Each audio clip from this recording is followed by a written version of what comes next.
The Supreme Court seems to be rapid firing a few anti-Second Amendment efforts just in the last couple of weeks. It's kind of surprising to me, to be quite honest. And one of them that came out, and we talked about this in a couple videos, but I want to address one specific piece of it, which is, are you a felon now if you own one of these guns? I want to address that piece specifically because that's a big question that we're getting. We've talked about it briefly, but ultimately what this decision was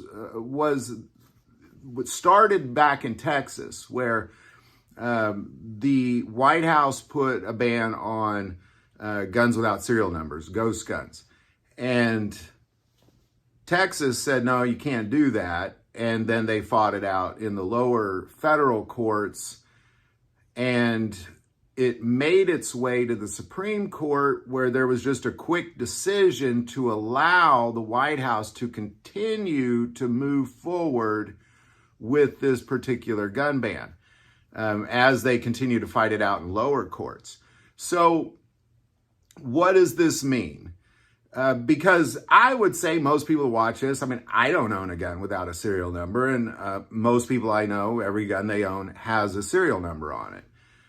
Now, what they're referring to is oftentimes they'll sell parts of guns, or distributors will sell certain guns or those particular parts without serial numbers, and that now is officially banned.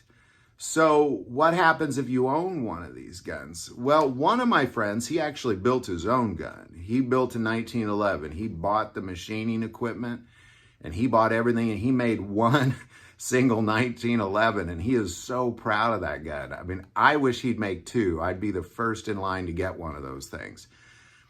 But his doesn't have it as serial number. It's not registered or anything like that. So what is that? Is he a felon because he owns a gun without a serial number?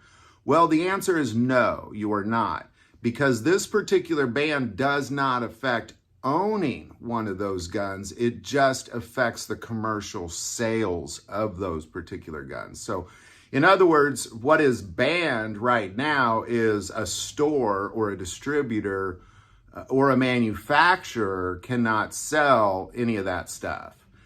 However, if you happen to own one, that is not banned right now. So under the current White House ban of that particular gun, and according to what the Supreme Court said, okay, White House, you can continue doing this thing, but here's the rules behind it. So if you happen to own one, you are not a felon.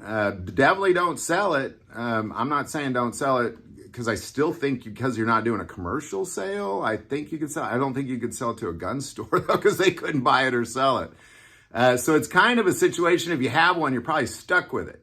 But that's good because it becomes a pre-ban, and obviously any sort of pre-ban gun is going to just go up in value. And so keep it. Definitely keep it. You are not a felon.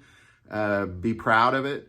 Hold it true and proud, and know that this particular ban and what the Supreme Court said does not affect you. It's commercial sales only. So there you go. Any thoughts or insight on it? Definitely put that below.